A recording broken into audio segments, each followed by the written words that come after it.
clase de legislación laboral de este módulo. Vamos a iniciar, por favor, ya somos 13 personas, somos mayoría, entonces iniciamos las clases programadas para el día de hoy. Por favor, no se olviden alistar sus normativas digitales, la Ley General del Trabajo, la Constitución Política del Estado, el reglamento a la Ley General del Trabajo y estos autos supremos, sentencias constitucionales que les voy a facilitar para que ustedes tengan un entendimiento cabal sobre el tema del derecho laboral, lo que se discute en la actualidad. Entonces, vayamos.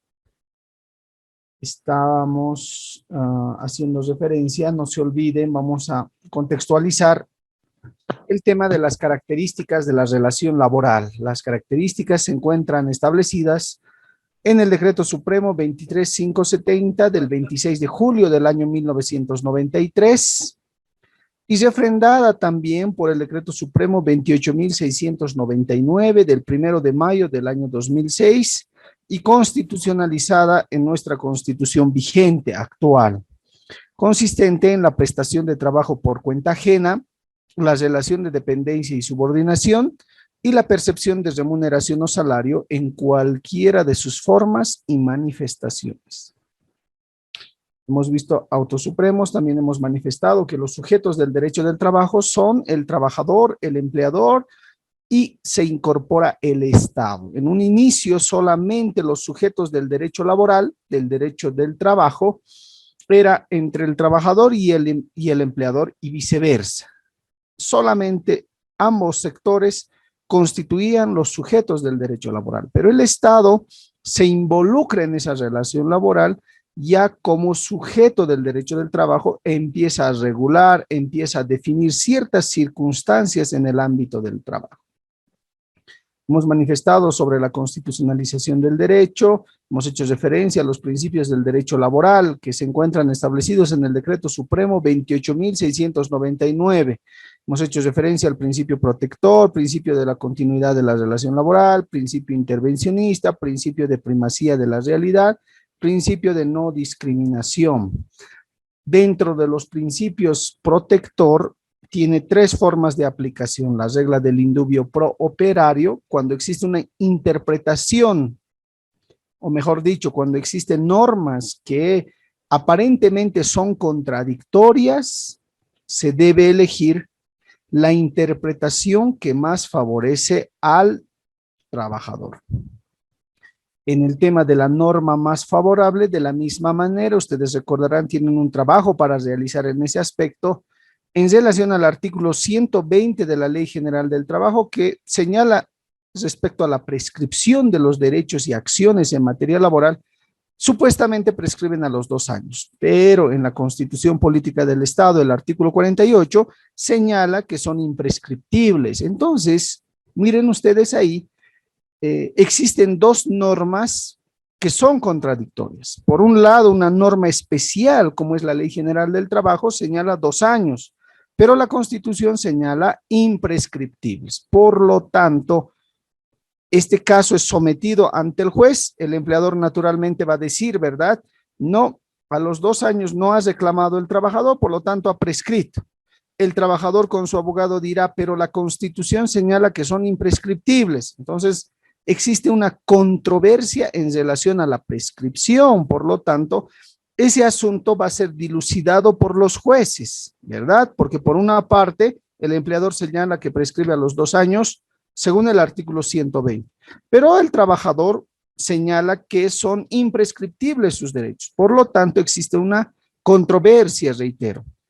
Y quien tiene que solucionar esa controversia es naturalmente el juez, porque esta autoridad tiene competencia para decidir esos problemas. Por lo tanto, el juez va a aplicar el principio protector en una forma de aplicación. ¿Cuál?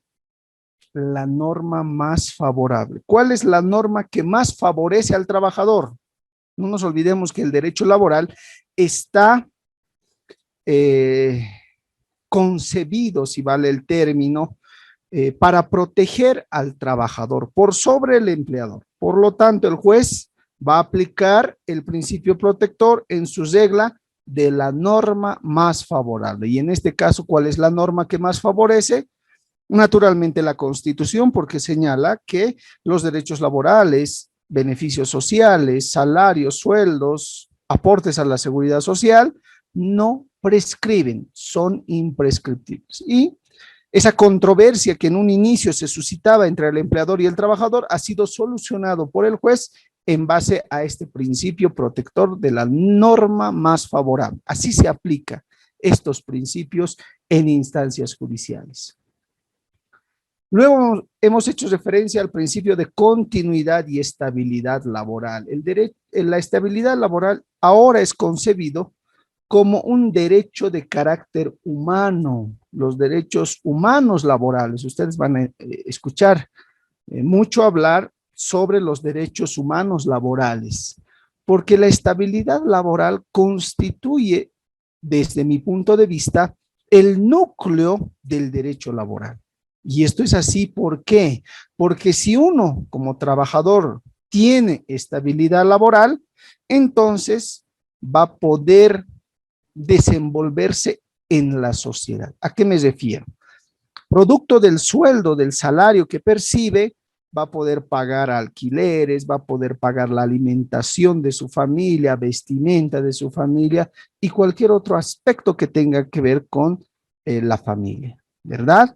Entonces, el salario es ese efecto multiplicador que tiene en la familia.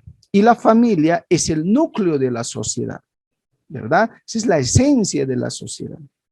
Por lo tanto, la Constitución Política del Estado, los teóricos en derecho laboral señalan que la estabilidad laboral es la fuente, el núcleo del derecho laboral. Si un trabajador no goza de estabilidad laboral, entonces el derecho laboral no funciona, ¿verdad? El derecho laboral va a funcionar, va a proteger al trabajador siempre que el trabajador tenga un trabajo de dependencia y subordinación. ¿Qué pasa si lo despiden? El derecho laboral ya no lo va a proteger al trabajador. ¿Por qué? Porque no tiene trabajo.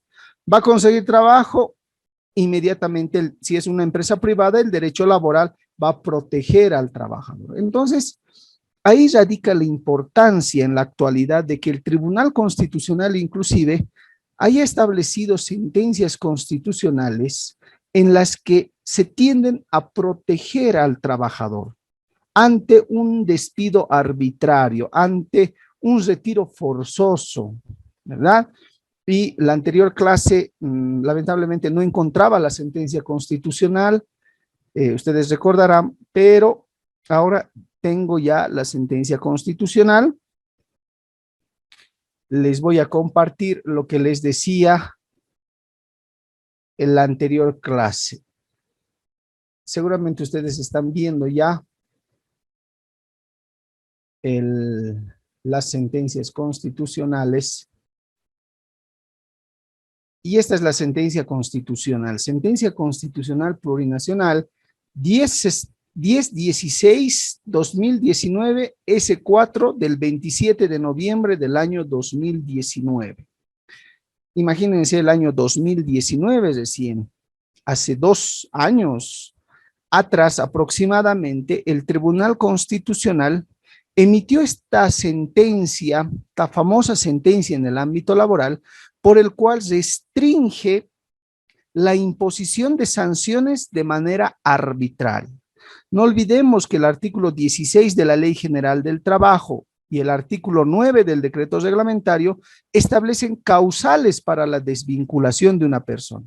Si una persona ha ingresado dentro de estas causales, entonces el empleador puede prescindir de sus servicios, puede despedirlos, si vale el término. Y ese despido se considera legal, siempre y cuando la conducta del trabajador esté dentro de estos aspectos establecidos en el artículo 16 de la Ley General del Trabajo. Y ustedes recordarán que uno de los aspectos era la inasistencia injustificada, ¿verdad? Pero ¿cuál es el tema? Antes de esta sentencia del año 2019, ¿qué es lo que pasaba? Si el trabajador no asistía 6 días a su fuente laboral o incumplía total o parcialmente el contrato de trabajo, el empleador inmediatamente le extendía su memorándum de desvinculación, alegando que ha incumplido el artículo 16 de la Ley General del Trabajo. Y el trabajador no tenía opción a la reincorporación porque efectivamente el memorándum señalaba una causal de desvinculación. Esa desvinculación era legal, pero entonces el Tribunal Constitucional señalaba, no puede ser que el trabajador no tenga oportunidad de presentar sus pruebas de descargo. No puede ser que la desvinculación, el despido, alegando una causal del artículo 16 de la Ley General del Trabajo, sea arbitrario, sea unilateral. Entonces, esta sentencia constitucional va a ir a regular ese aspecto. Y va a señalar lo siguiente, acá he marcado, para que no nos podamos ver. ¿Qué señala? El subtítulo de los fundamentos jurídicos del fallo sobre el derecho a la estabilidad laboral. ¿Se dan cuenta? La estabilidad laboral es el núcleo del derecho laboral. Y prohibición de despido sin previo proceso. Es decir, para despedir legalmente a un trabajador, obligatoriamente tengo que seguirle el debido proceso, en el cual el trabajador, en ese proceso que le estoy siguiendo, pueda presentar todos sus descargos, porque puede ser que el empleador no haya escrutado de manera adecuada todos los elementos de prueba y por lo tanto el trabajador tiene esa oportunidad. Y miren lo que señala esta sentencia constitucional. No obstante lo indicado, la jurisprudencia del Tribunal Constitucional Plurinacional ha sido uniforme al señalar que la imposición de cualquier sanción al trabajador, cualquier sanción, más aún en tratándose de sanciones de destitución o despido, deben ser previo proceso, de manera que se garantice al mismo, o sea, al trabajador, el derecho a la defensa, a ser escuchado, a presentar pruebas y a impugnar las decisiones asumidas en su contra. Entre algunas de las garantías básicas, aún las causales que se invoquen fueren establecidas de manera expresa en la normativa correspondiente como causales de despido. Aún las causales que se invoquen fueren las establecidas de manera expresa en la normativa. ¿Cuáles esas causales? Artículo 16 de la Ley General del Trabajo y 9 de su decreto reglamentario. O sea, aún el empleador señale que ha abandonado sus funciones por más de 6 días, que lamentablemente el trabajador ha incumplido total o parcialmente el convenio, entonces, si existe una causal establecida en esos incisos del artículo 16, el empleador tiene la obligación de iniciarle un proceso previo. Iniciarle un proceso previo, ¿por qué? Porque el trabajador tiene derecho ¿a qué? A defenderse de la acusación del empleador, a ser escuchado, que manifieste por qué supuestamente ha incumplido el convenio, por qué supuestamente no ha asistido a su trabajo por más de 6 días, a presentar las pruebas correspondientes a efectos de no ser desvinculado, a efectos de que se garantice su estabilidad laboral. Y además, a impugnar las decisiones asumidas. Imagínense, como hace un momento les decía, perdón, la anterior clase les decía, el empleador está coludido con el sumariante, con el juez administrativo sumariante, con el tribunal sumariante, ¿verdad? Porque depende de él.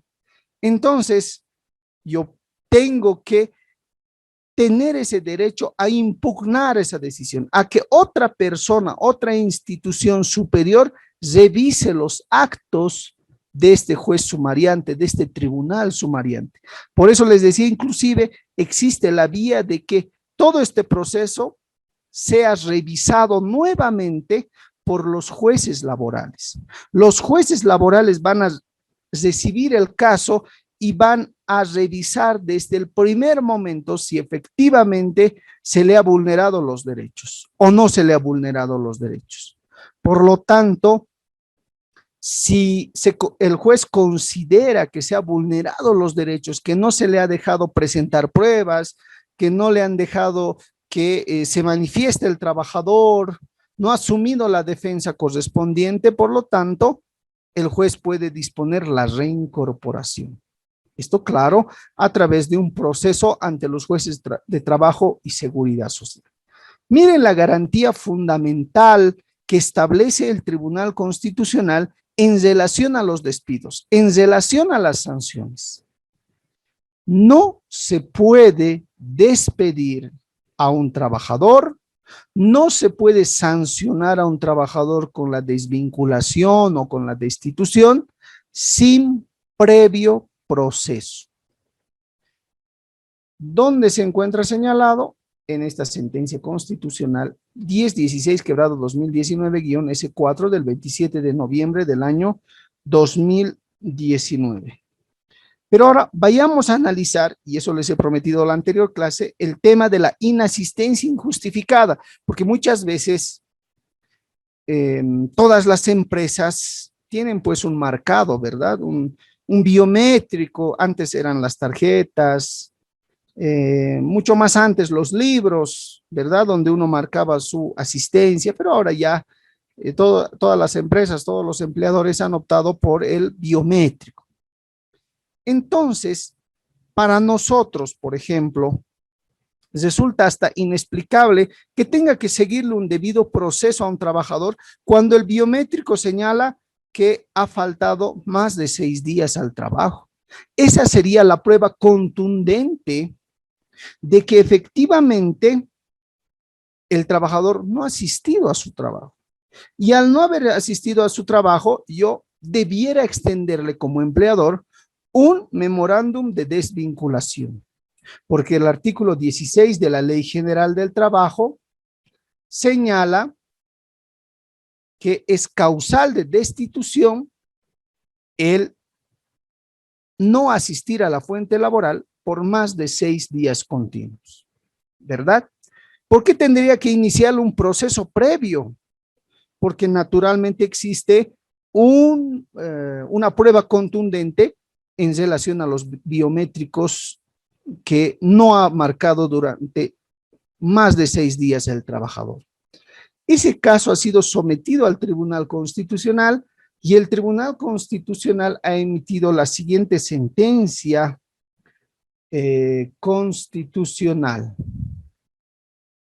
Sentencia Constitucional Plurinacional 813/2019-S4.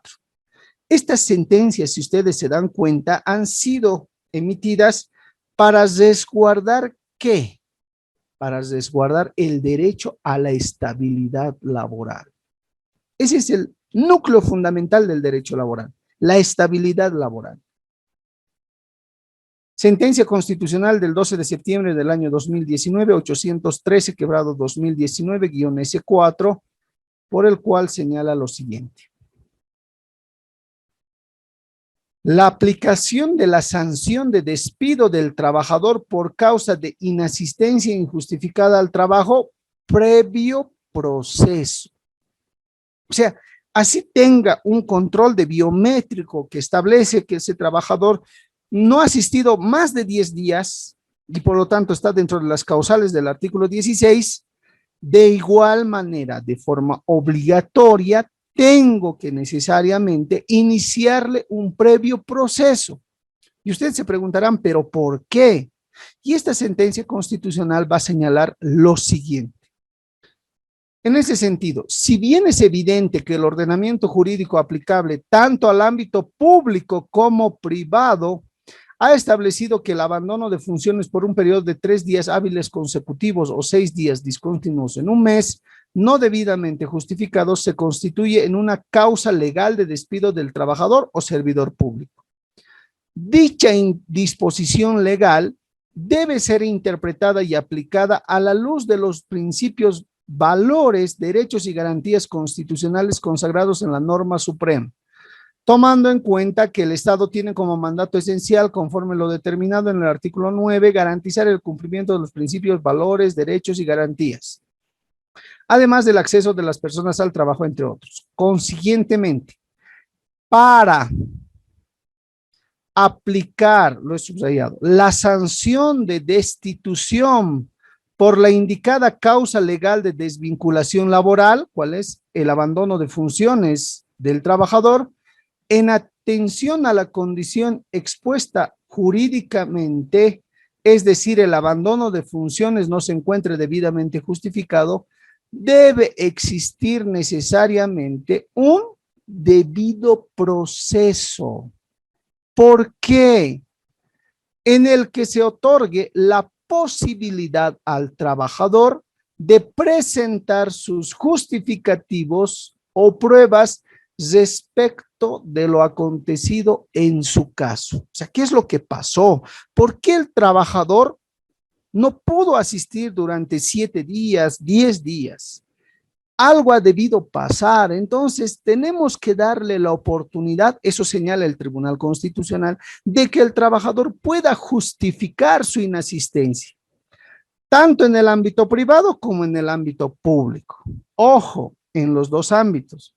En el ámbito privado, los empresarios, los empleadores conocen de estas situaciones. En el ámbito público, realmente se vulneran todos los derechos, ¿verdad? Algunos de ustedes que trabajan en las instituciones públicas, no existe el tema de la estabilidad laboral. Más adelante vamos a hacer referencia a ello.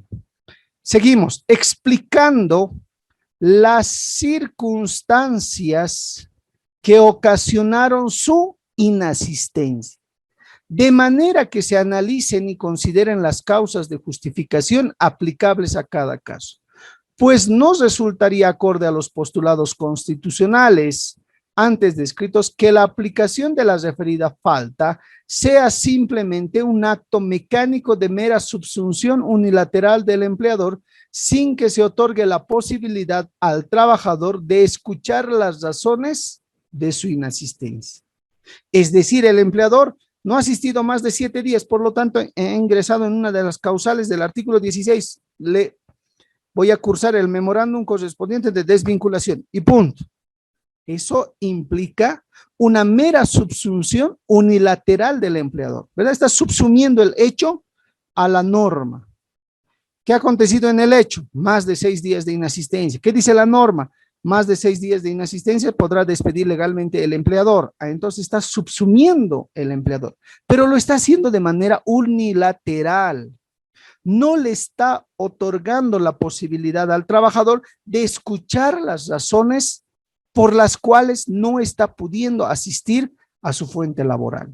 Porque puede ser, imagínense, en un caso hipotético, de que el trabajador de emergencia tuvo que viajar al interior del país porque algún familiar estaba mal o ha sucedido algún accidente, entonces estaba en el hospital, estaba con terapia intensiva, entonces esas terapias intensivas duran pues puede durar 2 días, 3 días, pero también puede durar más de 10 días, 15 días.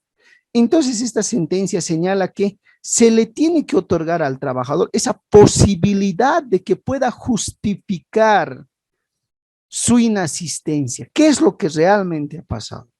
Y eso es a raíz de un debido proceso, de un proceso previo. La sentencia sigue señalando un entendimiento contrario, en otros términos, un acto de verificación de la ausencia sin que se otorgue al trabajador la posibilidad de explicar las razones de su inasistencia laboral, simplemente no resulta acorde con el valor justicia, el derecho al trabajo y la estabilidad laboral y el derecho a una defensa en juicio. Puesto que solo en la medida en que se le permita al trabajador o funcionario público inasistente presentar sus justificativos y motivos de ausencia, se podrá corroborar si la inasistencia laboral de los mismos se encuentra injustificada, realmente injustificada, situación que materializará, entre otros, la garantía de la sanción previo y debido proceso. Es decir, si el trabajador no ha asistido más de 8 días, yo soy el empleador, le inicio un proceso previo, le doy la oportunidad al trabajador de que pueda presentar sus pruebas, le voy a escuchar qué es lo que ha pasado.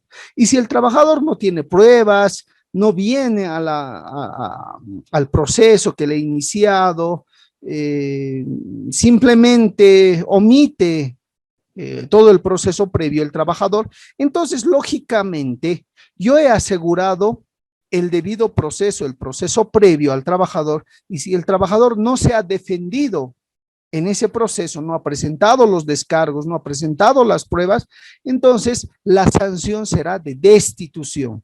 Y lógicamente esa sanción de destitución será pues legal.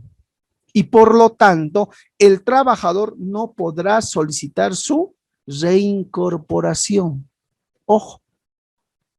Y solo procederá el pago de los beneficios sociales. Y listo. El trabajador no va a poder reincorporarse. Y ahí hemos salvado una situación, ¿verdad? Porque si yo agarro y le emito el memorándum de desvinculación sin haberle escuchado, sin darle la oportunidad al trabajador de presentar las pruebas correspondientes, entonces el trabajador más adelante puede solicitar su reincorporación. Y 100% que procede la reincorporación, porque no ha habido el debido proceso, ¿verdad? Y por lo tanto, además, cuando se reincorpora el trabajador, el empleador deberá pagar los sueldos devengados de todo el tiempo que ha demorado, que ha durado el proceso de reincorporación. Puede ser un año, puede ser 6 meses, puede ser 5 años, puede ser 8 años. Entonces, imagínense ustedes como empleador pagar 8 años de trabajo como si hubiese trabajado.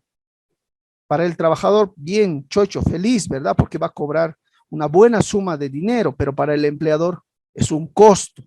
Por eso es que cuando se trata de reincorporaciones, el trabajador, el empleador deben tomar en cuenta estas reglas que les he mencionado, a objeto de que más adelante no sean demandados por un tema de reincorporación. Entonces tienen que tomar en cuenta ese aspecto.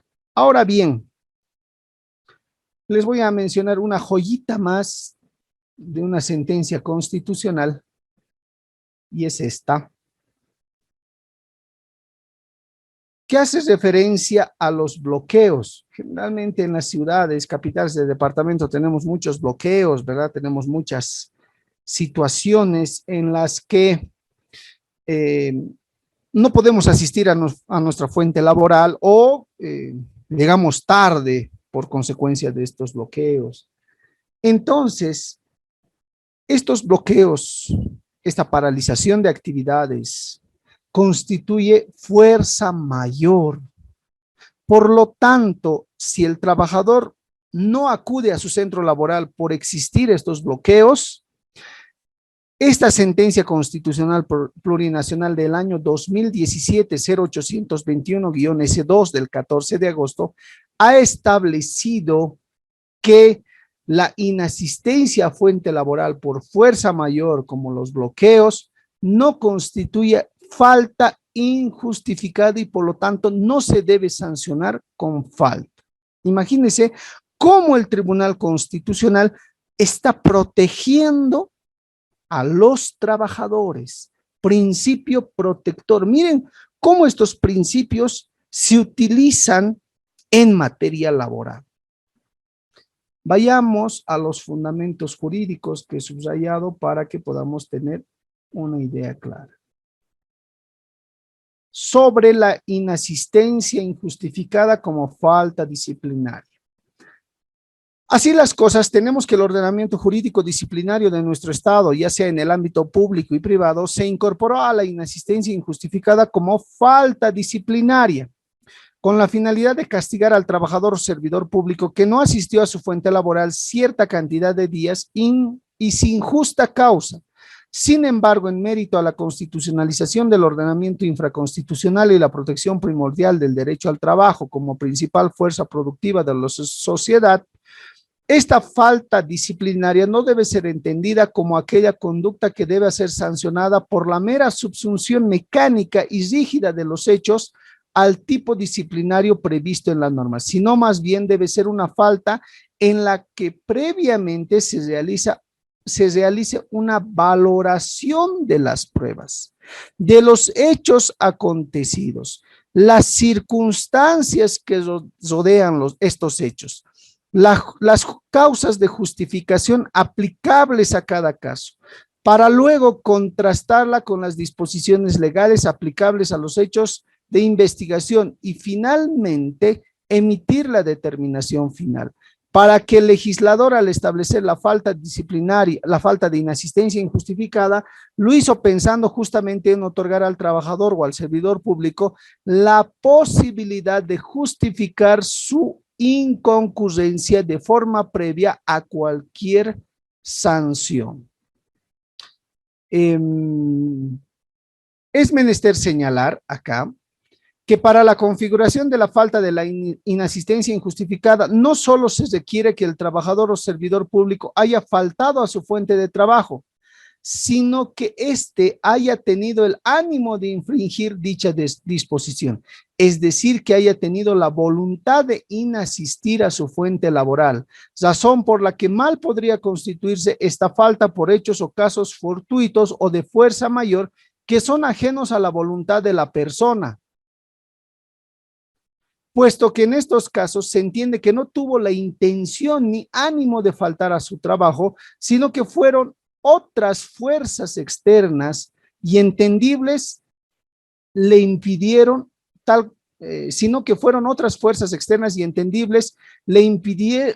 le impidieron asistir, tal como sucede en el caso de accidentes o urgencias médicas del trabajador o servidor y o su familia, bloqueo de caminos o un paro de transporte que impide su llegada, un arresto por no haberse podido identificar en una investigación a los autores, partícipes, testigos, una detención preventiva o detención domiciliaria dentro de un proceso penal, un apremio por asistencia familiar, entre otros, pero de ninguna manera deberá entenderse que las causas justificadas de inasistencia serán los permisos, las vacaciones, comisiones, etcétera. Entonces, miren acá, a veces la redacción está medio mal, ¿verdad? No hay sintaxis en algunas cosas, pero ¿cómo debemos entender? Que existe el ánimo, la voluntad del trabajador de no asistir. Pero imagínense que ustedes están en la mañana, se alistaron para ir al trabajo y resulta que están ya a punto de llegar al trabajo, pero resulta que el policía les extiende un mandamiento de apremio porque debían por asistencia familiar. Listo. ¿Existía la voluntad del trabajador de no asistir al trabajo? No. Si no han sido causas de fuerza mayor, causas externas, por las cuales han impedido que el trabajador pueda asistir. Y aquí va un ejemplo muy claro. Imagínense por asistencia familiar, adeudaba 20,000 bolivianos. Entonces en la calle agarran al trabajador, agarran entre comillas, y lo llevan a San Pedro. No se puede comunicar con nadie, ¿verdad? En ese momento. Entonces el empleador agarra y dice, no ha asistido Juancito Pinto, entonces falta.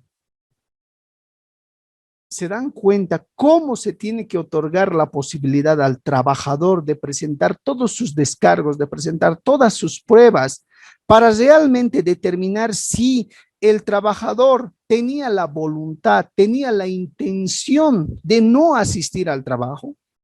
Imagínense que vive muy lejos del centro laboral y resulta que hay paro de transporte. Por más que camine, pues la caminata de su casa hasta el trabajo es más de 6 horas.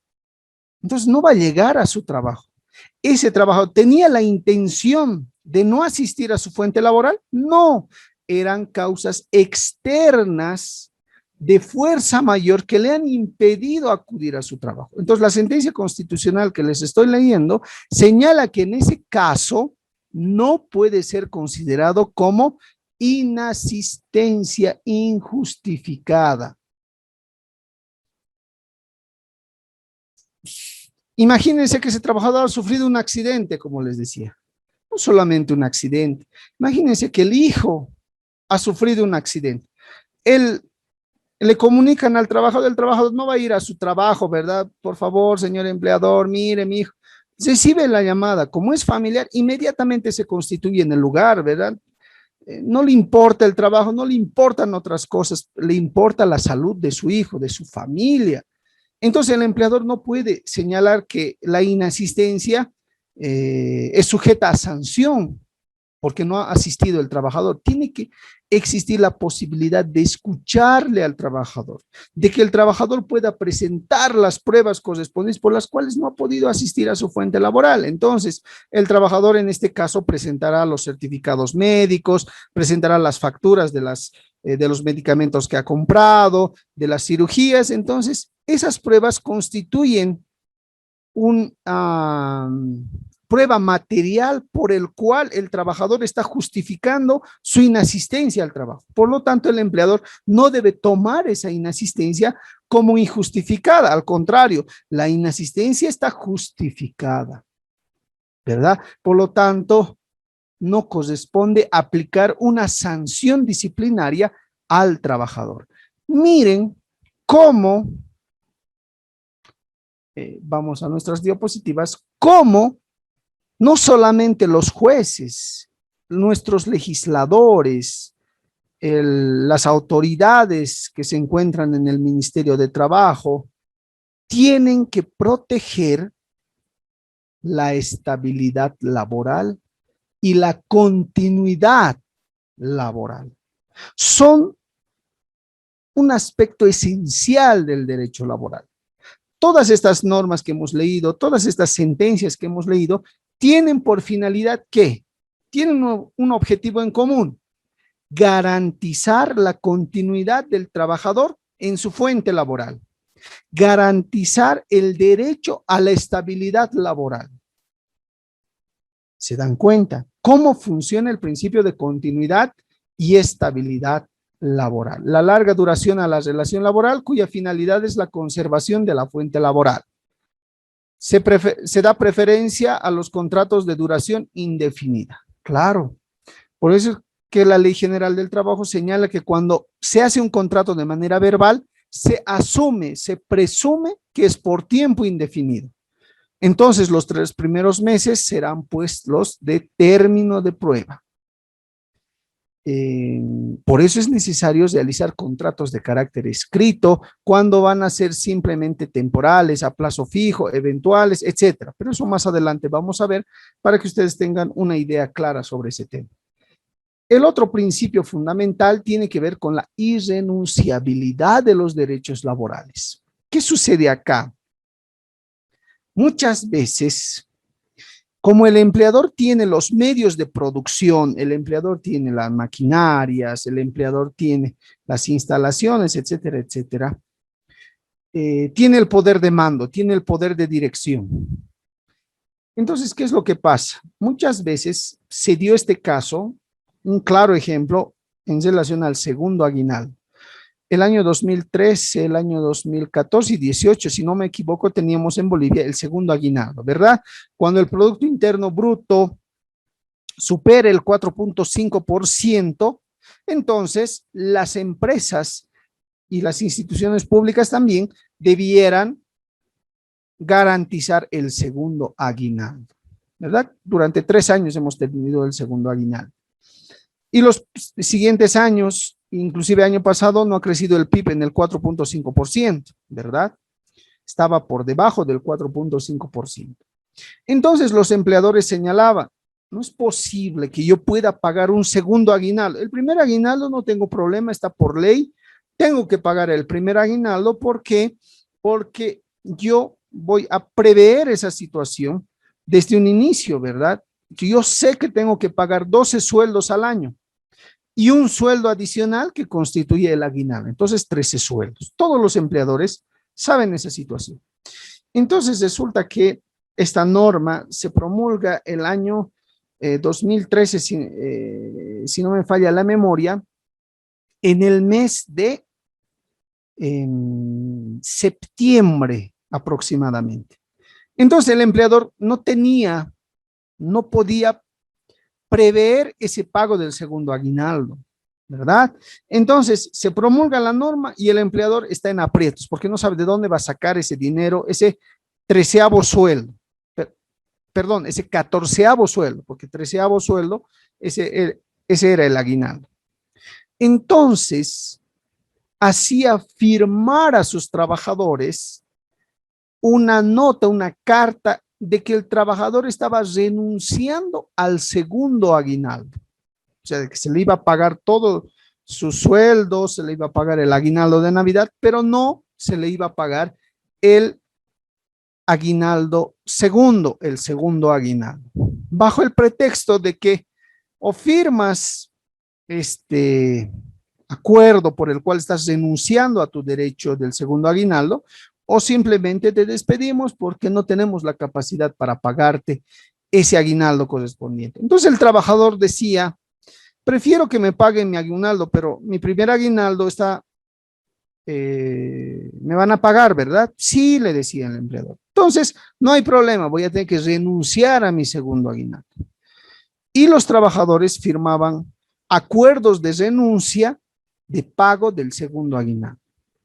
La normativa laboral, la Constitución Política del Estado señala que los derechos laborales, beneficios sociales, beneficios de la seguridad social son irrenunciables, que no se pueden renunciar. El artículo 48 de la Constitución Política del Estado, acá vamos a ver, artículo 48, claramente señala lo siguiente. Ahí está. Artículo 48, parágrafo tercero. Los derechos y beneficios reconocidos en favor de las trabajadoras y los trabajadores no pueden renunciarse y son nulas las convenciones contrarias o que tiendan a burlar sus efectos. Listo. Entonces, inclusive existían empleadores que decían, no, para darle mayor legalidad a esta nota, a esta carta, a este acuerdo que estamos haciendo con el trabajador, lo vamos a hacer visar ante un notario de fe pública. Vamos a hacer un reconocimiento de firmas y rúbricas para que más adelante el trabajador no se niegue. Y bien, iban al notario, hacían firmar. Pero la Constitución señala, son nulas todas las convenciones, contratos, acuerdos en relación a la renuncia de los derechos. Por lo tanto, no valen. Por más que esté visado por el notario de fe pública, no tiene validez. Me voy a un proceso judicial, le digo, señor juez, ¿sabe que aquí hay un reconocimiento de firmas y rúbricas por el cual el trabajador, sin que exista presión, sin que exista violencia, de manera voluntaria ha firmado el trabajador esta renuncia a sus derechos del segundo aguinaldo, por lo tanto aquí presento como prueba? El juez va a agarrar esa prueba y decir, muy bien, señor trabajador, perdón, señor empleador, gracias por la prueba, pero acá la Constitución Política del Estado señala que los derechos y beneficios en favor de los trabajadores no pueden renunciarse y son nulas las convenciones, y siendo que acá usted me presenta un acuerdo y la Constitución señala con nulidad ese acuerdo, por lo tanto esta prueba no se va a considerar y usted debe pagar el segundo aguinaldo como corresponde. Además, la multa correspondiente por no haber pagado dentro del plazo, es decir, una multa más tiene que pagar. Por eso es que muchas veces existen casos, situaciones en las que el trabajador está sometido a estas convenciones por parte del empleador y existen, ¿verdad? Que no me ha pagado mi vacación, no me quiere pagar vacación, no me quiere dar mi vacación, no me quiere pagar mi bono de producción, no me quiere pagar mi bono de categoría, no me quiere pagar mi bono de antigüedad, etcétera, etcétera.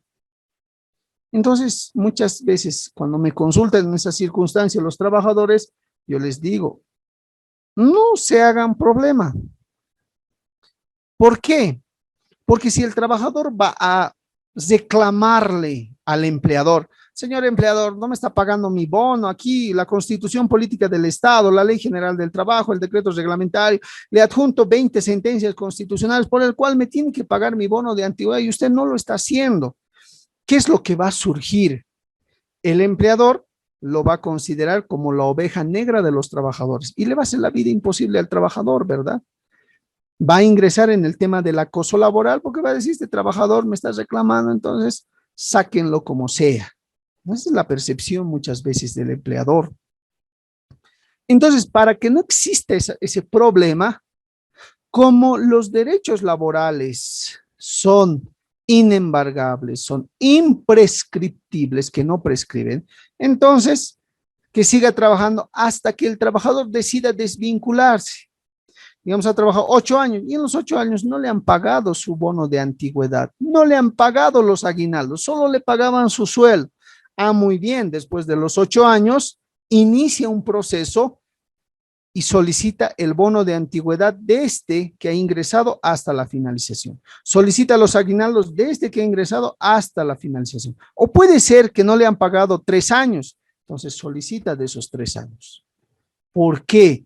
Porque la Constitución también señala que los salarios o sueldos devengados, derechos laborales, beneficios sociales y aportes a la seguridad social no pagados tienen privilegio y preferencia sobre cualquier otra creencia y son inembargables y son imprescriptibles.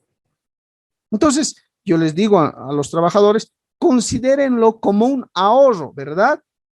Que cuando se retiran de una empresa van a empezar a cobrar todos esos derechos, todos esos beneficios. ¿Por qué? Porque la Constitución señala que los salarios, derechos laborales, beneficios sociales tienen esa calidad de imprescriptibilidad.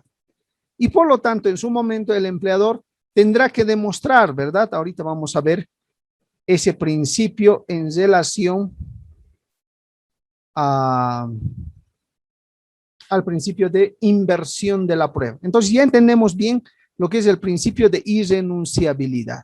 Tampoco existe conciliación, no existe transacción, no existe desistimiento, ¿verdad? Por ejemplo, este trabajador ha estado en la institución, ha trabajado durante 10 años. ¿Le tengo que pagar beneficios sociales? Sí, así establece la norma. Y resulta que hago el cálculo del finiquito y le tengo que pagar, qué sé yo, 50,000 bolivianos. Perfecto. Por lo tanto, señor trabajador, hablo con el trabajador, mire, le cuento que no le puedo pagar los 50,000 bolivianos, solamente le voy a pagar la mitad, 25,000 bolivianos. ¿Lo toma o lo deja? Depende de usted. Muchas veces señalan, ¿verdad? Y el trabajador, ¿y ahora qué hago? Pero me debe 50,000. No es que yo le estoy pidiendo un regalo al empleador, sino así establece la norma de acuerdo al finiquito. Es un sueldo por año en relación a la indemnización, me debía vacaciones, me debía aguinaldos, además me debía primas, etcétera, etcétera. Entonces, muchos trabajadores señalan, ¿y si acepto los 25,000, he perdido los 50,000? No, señores, ¿por qué? Por este principio de irrenunciabilidad, ¿verdad? Yo les recomiendo siempre a los trabajadores, cobren los 25,000, no hay problema. No por eso estás aceptando que solo tienes que percibir 25,000. ¿Por qué? Este principio señala que no se pueden renunciar, ¿verdad? Entonces, cobra los 25,000. Le dice muchísimas gracias, señor empleador, por los 25,000 y el empleador supuestamente ha hecho un buen negocio, ha hecho una buena conciliación, ha hecho una buena transacción, porque de lo que tenía que pagar 50,000, solo ha pagado la mitad, que es 25,000 y listo. Pero el trabajador puede solicitarle al juez el tema de la reliquidación de beneficios sociales. Reliquida, así se llama la demanda. ¿Qué le está diciendo? Señor juez, este empleador me debía 50,000 y solo me pagó 25,000. Por favor, necesito que intime al empleador a que me pague los restantes 25,000. Listo. Entonces el juez va a evaluar el caso y va a decir, a ver, va a hacer un nuevo finiquito, ¿cuánto le debía pagar? Y no era en realidad ni siquiera 50,000, era 70,000. Imagínense, entonces, va a sacar 70,000 menos lo que le ha pagado, que son 25,000. Tampoco el juez va a disponer que se le siga pagando, además los 25,000, ¿verdad? Va a restar esos 25,000 y el restante va a ordenar que el empleador le pague. ¿Por qué? Porque viene el principio de irrenunciabilidad. Y ahí el empleador podría presentar como prueba y decir, pero señor, yo he hablado con el trabajador y hemos transado, hemos conciliado de que solo le iba a pagar 25,000. Aquí está su firma, lo he hecho reconocer ante notario de fe pública, además está su huella, voluntariamente, además ha aceptado esos 25,000. Entonces el juez dirá, no interesa esos 25,000, esa cuenta, pero en realidad usted tiene que pagar además 60,000, 50,000 adicionales, o en este caso sería 25, 30,000 bolivianos adicionales. Entonces, páguele. ¿Por qué? Por el principio de irrenunciabilidad de los derechos. No se puede renunciar los derechos de los trabajadores. ¿Se dan cuenta? Inclusive algunos trabajadores desisten, ya no se ve mucho, antes se veía, pero ahora el empleador les obliga a desistir, ¿verdad? ¿Por qué? Porque supuestamente ha surgido un tema de robo, ha surgido un tema de hurto. Perdón, entonces el empleador le señala, ¿sabes qué? Haremos un tema de desistimiento, haremos un tema de renuncia a tus beneficios. Yo no voy a iniciar el proceso penal. Te he encontrado robando productos de mi empresa, entonces yo soy muy bueno, no te voy a iniciar un proceso penal como ameritaría, por lo tanto tú desistes del tema de los beneficios sociales. Y con eso pareciera que el empleador se libra, ¿verdad? Entonces, el trabajador deja pasar por lo menos unos 2 añitos, 3 añitos y solicita el pago de beneficios sociales. Entonces, ¿qué podría alegar el empleador? ¿Qué podría decir el empleador? ¿Verdad? No, es que en ese momento hemos hablado con el trabajador y le he encontrado robando, por lo tanto, él automáticamente ha desistido de sus beneficios sociales, ya no ha querido el tema de sus beneficios por no iniciarle un proceso penal. Por lo tanto, yo no le debo nada. El juez va a decir, señor, aquí son temas de derechos laborales. Si usted consideraba en su momento que el trabajador ha incurrido en un delito, debió iniciar el proceso correspondiente. Pero acá se ve el tema de los beneficios sociales. Por lo tanto, usted al no haberle cancelado, le debe cancelar los beneficios sociales que le corresponden al trabajador. E iniciar un proceso penal después de 3, después de 4 años, ya no surte los mismos efectos, ¿verdad? Porque todas las pruebas se perdieron, la denuncia penal lo debía haber realizado en un momento oportuno el empleador. Entonces, miren cómo la normativa laboral, la jurisprudencia, los jueces, los magistrados, tienen que proteger al económicamente débil de una relación laboral, y en este caso es pues el trabajador. Y al conocer estos temas, cuando ustedes estén asesorando al empleador, cuando estén iniciando una actividad laboral propia, tienen que tomar en cuenta estos aspectos que les estoy indicando para que no sean sujetos de procesos en el ámbito laboral más adelante. Porque si conocen estos hechos, cuando dirijan una empresa, fácilmente se van a dar cuenta qué es lo que sí tienen que hacer y qué es lo que no pueden hacer, ¿verdad? Por eso este tema de legislación laboral es tanto para el trabajador y también es para el empleador. El principio de inversión de la prueba, lo que hace un momento les decía. La carga de la prueba corresponde al empleador y no así al trabajador. O sea, esto es fundamental que se entienda porque solo pasa en materia laboral, no así en otras materias. Por ejemplo, vayamos a un ejemplo clásico. Si yo me he prestado de María, por ejemplo, un monto de dinero y quiero cobrarle a María ante un juez porque no me está pagando, el juez, ¿qué me va a pedir como prueba? Un documento por el cual se establezca que exista una deuda. Entonces yo no le voy a decir, señor juez, pero es que de palabra hemos acordado y ahora no me quiere devolver. El juez en materia civil va a requerir una prueba contundente de que efectivamente existía un préstamo. Porque de palabras, pues meramente subjetivo, ¿verdad? No sabemos cuánto le ha prestado, no sabemos el plazo que le ha prestado, no sabemos los intereses que le iba a pagar, etcétera. De igual forma, María, yo le he iniciado, tengo un documento privado por el cual María se compromete a pagarme un monto de dinero y hasta ahora no lo hace. Hace 3 meses que supuestamente me tenía que pagar y no lo hace. Entonces yo presento al juzgado, tengo un documento en el cual señala. Entonces el juez va a convocar a María y le va a señalar, presente sus pruebas de descargo por el cual usted como María le ha pagado este monto de dinero que le han prestado. Entonces, María tendrá que presentar sus recibos, tendrá que presentar algún tema del banco que ha depositado un monto de dinero, etcétera, ¿verdad? Como prueba.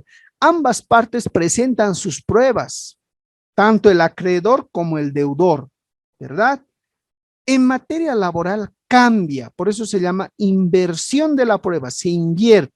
Y en este caso, quien tiene que probar no es el trabajador, quien tiene que probar es el empleador. Entonces, más complicado, ¿verdad?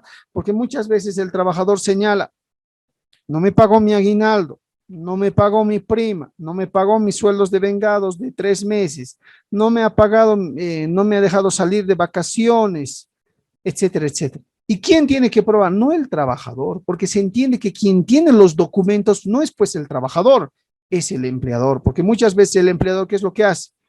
Muy bien, usted va a firmar acá de que le estoy pagando el sueldo del mes de junio, muy bien. Y esa papeleta que debiera darle al trabajador muchas veces se lo agarra el empleador, ¿verdad? Para no generar prueba en el trabajador. Entonces, el trabajador, ¿cómo va a poder probar? Imagínense que cada una de las partes tendría que probar ante el juez. No, pues estaría en desventaja el trabajador porque no tendría las pruebas correspondientes. Por eso es que en materia laboral se invierte la prueba. Entonces, por ejemplo, ejemplo igual fácil de entender, imagínense, el trabajador se presenta al juez y le dice, yo he trabajado desde el año 1999 con el empleador y no me pagó mi aguinaldo, no me pagó mis vacaciones, no me pagó mi prima de utilidades, no me pagó mi bono de antigüedad, mis horas extras, no me pagó, o sea, no me han pagado nada, pero he trabajado. Muy bien. El juez va a citar al empleador y le va a decir, presente pruebas de que le ha pagado el aguinaldo, de que le ha pagado el bono de antigüedad, de que le ha pagado la indemnización por tiempo de servicio, de que le ha pagado los sueldos de vengados. Y si usted, señor empleador, no me demuestra, entonces yo le voy a hacer caso a lo que dice el trabajador y por lo tanto le tiene que pagar. Menudo problema para el empleador, ¿verdad? Porque muchas veces las empresas grandes no tienen problema porque pagan con boletas directamente al banco, a una cuenta bancaria, entonces tienen los documentos. Pero hablemos de empresas privadas, empresas unipersonales privadas, claro, pero que tienen un trabajador, 2 trabajadores. No, ni siquiera tienen un cuaderno por el cual se firme el trabajador de que ha recibido su sueldo del mes de junio, ¿verdad? Su sueldo del mes de mayo, de que ha recibido su aguinaldo, porque el empleador de buena fe muchas veces, en muchas ocasiones, confía en el trabajador y le paga de manera verbal, sin tener la prueba correspondiente. Imagínense de acá a 5 años el trabajador inicia un proceso laboral y le dice que nunca le ha pagado aguinaldo. El juez va a pedir al empleador que presente la prueba, no tiene la prueba, entonces el juez va a presumir de que el trabajador efectivamente está en su derecho de reclamar. Por lo tanto, le va a obligar al empleador a que pueda pagar porque el empleador nunca ha podido probar el tema de esos pagos que hubieras realizado. ¿Se dan cuenta? Entonces, se tiene que tener mucho cuidado en este tema de la inversión de la prueba. Por eso es que el empleador tiene que generar todas las pruebas correspondientes. Peor aún, en la actualidad con la Constitución, que señala que los derechos, beneficios sociales son imprescriptibles. ¿Eso qué significa? Que hasta hoy ha trabajado una persona, mi trabajador, 16 de julio del año 2021, y no me cobró mis beneficios, no me cobró beneficios, perdón. Pasa un año, 2 años, 3 años, 5 años, 8 años y me inicia un proceso laboral por beneficios sociales. Pero resulta que yo no he guardado esa documentación y como existe un principio de inversión de la prueba, de aquí a 8 años no tengo las pruebas, no tengo las listas de asistencia, no tengo el cuaderno donde hacía firmar a mi trabajador que lo hice desaparecer, algo pasó, por lo tanto voy a tener que pagar lo que el trabajador me pida posteriormente. Y ahí viene un tema de una problemática ya esto en el ámbito procesal. Debiera existir un tiempo de prescripción, porque esto crea inseguridad jurídica en el empleador. Imagínense, yo tenía mi empresa hace 4 años, pero ya no tengo la empresa porque me fue mal y todos los archivos lo he mandado a quemar o a la basura, ¿verdad? Y resulta que un trabajador me inicia un proceso por indemnización, claro, era mi trabajador en ese momento, pero yo le he cancelado todo, pero con o sin razón ese trabajador inicia un proceso laboral. Y quien tiene que presentar los descargos es mi persona como empleador en virtud al principio de inversión de la prueba. Pero no tengo prueba, entonces voy a tener que pagar lo que el trabajador me pida en ese proceso. Entonces, ahí surge una discusión en el sentido de que los derechos laborales de alguna manera debieran prescribir, por lo menos los beneficios sociales. Debiera haber una etapa, un plazo para que el trabajador me pueda cobrar beneficios sociales, porque no puede ser que esté sujeto a, esa, a ese tema de imprescriptibilidad toda mi vida, ¿verdad? Yo de alguna manera como empleador, ahora sí me pongo en los zapatos del empleador, he realizado una pequeña empresita que tenía 3 trabajadores y resulta que nos ha ido bien solamente 2 años y he tenido que cerrar por muchos factores.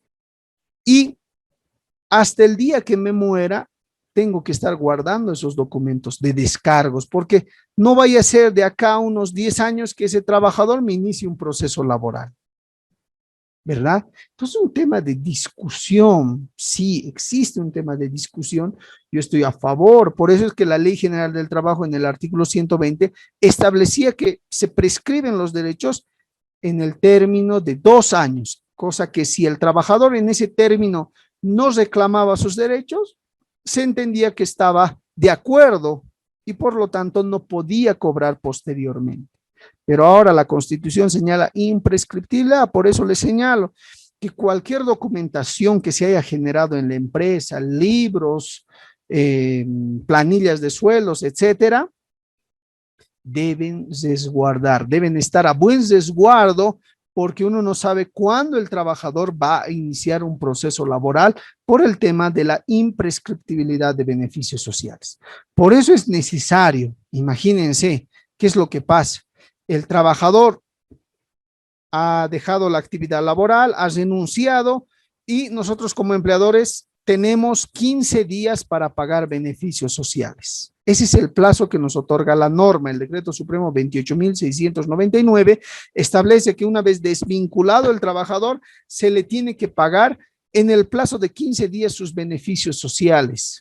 Y muchos trabajadores, después de haber abandonado, apagan sus celulares, viajan, se desconoce su paradero y el empleador está en esa circunstancia de decir, ¿y ahora qué hago? Ya estamos al día 14, mañana va a ser el día 15 y resulta que no he pagado beneficios sociales, porque si no pago beneficios sociales, estoy sujeto a la actualización en UFBs y a la multa del 30% del pago total de los beneficios que debería haber realizado. Entonces el trabajador sabe que si no le paga dentro de los 15 días, va a ser sujeto a esa multa del 30%, incluyendo ese 30%. Por lo tanto, desaparece. ¿Y qué hace el empleador? ¿Qué hago? Como empleador no lo encuentro al trabajador, no le puedo pagar sus beneficios sociales y más adelante voy a tener que pagar con el 30%. Para eso se ha establecido un procedimiento en el Ministerio de Trabajo que se denomina fondos en custodia. Es decir, el empleador tiene que ir a depositar a fondos en custodia del Ministerio de Trabajo el monto que le correspondería al trabajador. Por lo tanto, tiene que pagar, tiene que hacer un procedimiento previo, tiene que presentar los requisitos que exige el Ministerio de Trabajo para depositar ese monto de dinero y con eso se salva de la multa del 30%. Cosa que de acá a 2 años aparece el trabajador y dice, necesito que me paguen mis beneficios sociales. Entonces, el empleador le dirá, señor trabajador, en fecha tantos, dentro del plazo de 15 días, yo he depositado ese dinero al Ministerio de Trabajo. Por lo tanto, acuda al ministerio y que el ministerio le pague esos beneficios porque yo ya he depositado y no tengo ningún otro asunto que tratar con usted, señor trabajador. Eso es en la vía administrativa. Existe una repartición del Ministerio de Trabajo que se denomina fondos en custodia, donde el empleador puede depositar el monto de los beneficios sociales. ¿Cuál es el problema? El problema es que el ministerio te pide muchos requisitos para autorizar que puedas depositar al Ministerio de Trabajo. No es fácil, te piden finiquito visado, hacen un cálculo de los beneficios, puede ser que te hayas olvidado pagar el tema del aguinaldo, entonces te hacen cambiar el finiquito. Te dicen, ¿dónde está el contrato de trabajo? ¿Dónde están los aportes a las AFPs? ¿Dónde está el registro obligatorio al empleador? No tienes, entonces tienes que irte a registrar porque si no, no te voy a autorizar el pago. Y como todo boliviano, ¿verdad? Siempre hacemos nuestros trámites al finalizar ya el plazo. Estamos correteando al día 14, al día 13, no podemos subsanar alguna documentación. Pasa el día 15 y ya tengo que pagar con el 30%. Entonces, quiero depositar en fondos en custodia y el encargado del Ministerio de Trabajo va a señalar, pero usted ya está al día 16, por lo tanto acá, además tiene que pagar el 30% y listo.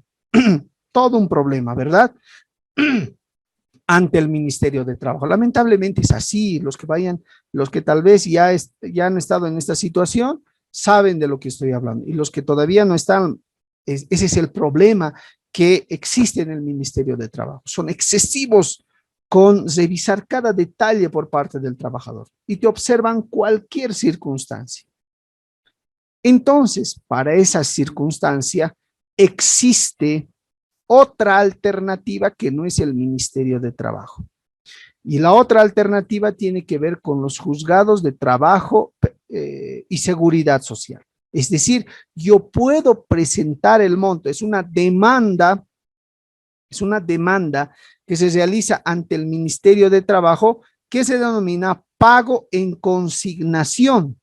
Esa es la demanda, pago en consignación. ¿Qué significa?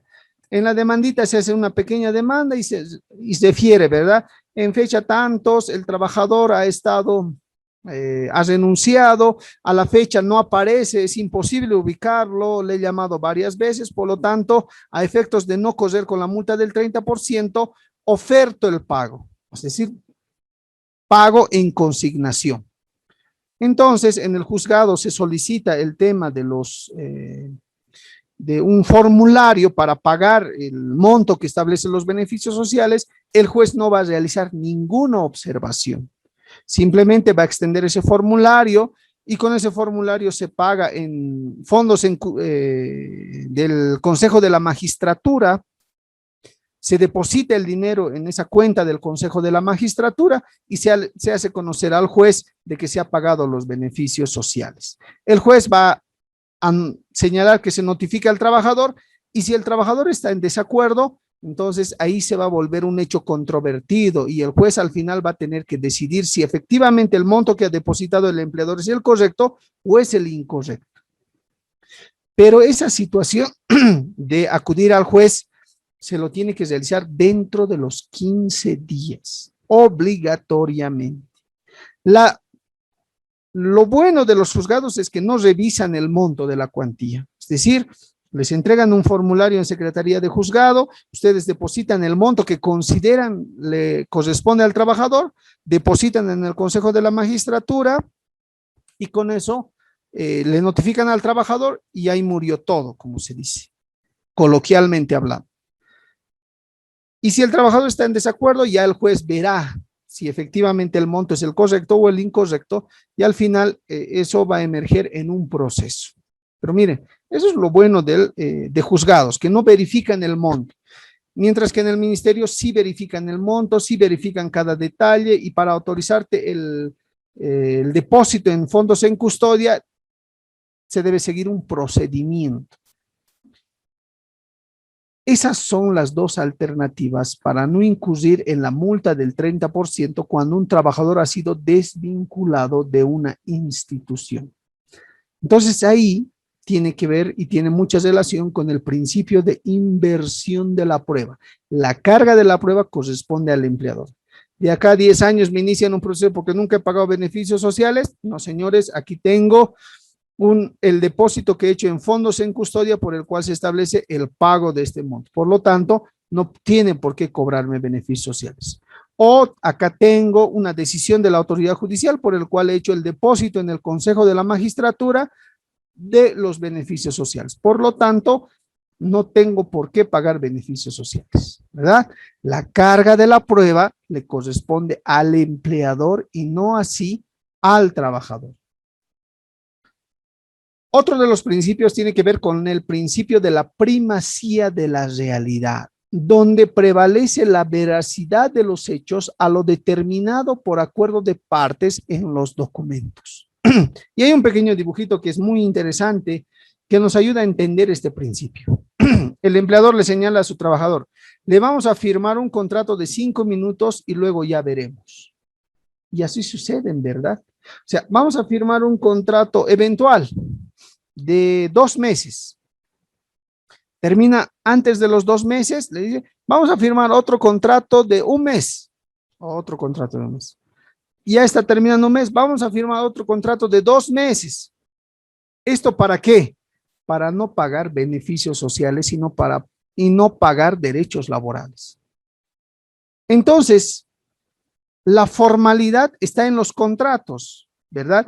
Pero en la realidad existen otras circunstancias por el cual hacen entrever que existe una relación laboral, pero de carácter continuo. Y que el empleador ha tratado de simular una relación laboral de manera indefinida con aparentes contratos a plazo fijo para no pagar ciertos derechos laborales.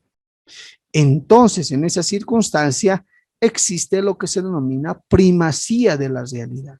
Y un caso muy interesante que me tocó ver es de una fábrica por el cual el empleador, ¿qué es lo que hacía?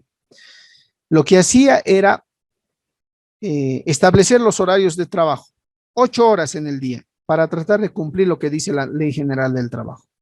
Entonces el trabajador ingresaba 8 de la mañana hasta las 12 del mediodía, tenía un descanso de 2 horas y media, ingresaba a 14:30 hasta las 18:30. Ahí teníamos las 8 horas día. ¿Qué es lo que sucede? Resulta que el empleador, para no pagar horas extras, obligaba a sus trabajadores a estar 6:30 de la tarde marcando el biométrico. Entonces, todos los trabajadores iban marcando el biométrico de salida, supuestamente, e inmediatamente tenían que retornar a sus fuentes laborales. Y se quedaban unas 2 horas más, inclusive 3 horas más en el trabajo. ¿Cuál es la forma ahí? La forma son el marcado de la asistencia en el biométrico, donde señala lógicamente que el trabajador estaba 8 horas en la empresa, o sea, formalmente. Pero realmente no sucedía así, porque después de haber marcado a las 6:30, el trabajador retornaba a realizar unas 2 horas extras, 3 horas extras en el ambiente laboral. Por lo tanto, ¿qué es lo que sucede acá?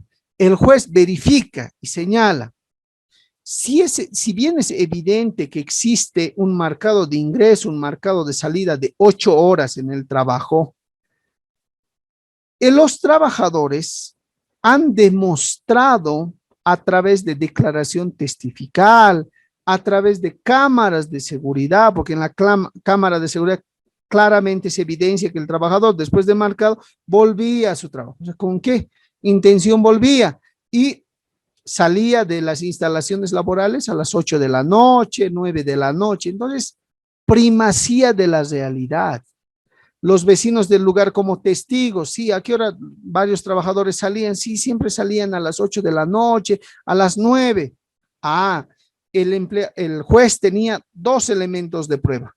Uno, por parte del empleador que señalaba, trabajaban solamente 8 horas y se tienen los registros biométricos, y otro por parte de los trabajadores, otra prueba consistente en declaraciones testificales, cámaras de seguridad, testigos, inspecciones oculares, etcétera, por el cual se establece que no solamente trabajaban 8 horas, sino trabajaban más allá de las 8 horas. Y esto lo hacían para que el empleador no les reconozca el tema de las horas extras. Por lo tanto, el juez, en virtud de que existía prueba de que efectivamente trabajaban más de las 8 horas, en virtud al principio de primacía de la realidad, determinó que se debe pagar las horas extras correspondientes. Miren cómo funcionan estos principios desde acá. Principio protector, principio de continuidad y estabilidad laboral, principio de irrenunciabilidad laboral, principio de inversión de la prueba a favor del trabajador. Quien tiene que probar es el empleador.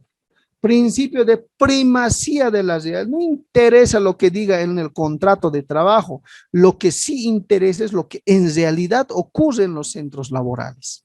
Porque puede darse el caso de que en su contrato de trabajo señala que supuestamente va a trabajar medio día de trabajo. Su contrato de trabajo así establece, pero en la realidad trabajaba 8 horas. Por lo tanto, en virtud al principio de primacía de la realidad, ¿qué es lo que se debe prevalecer para el juez? Lo que en realidad ha pasado.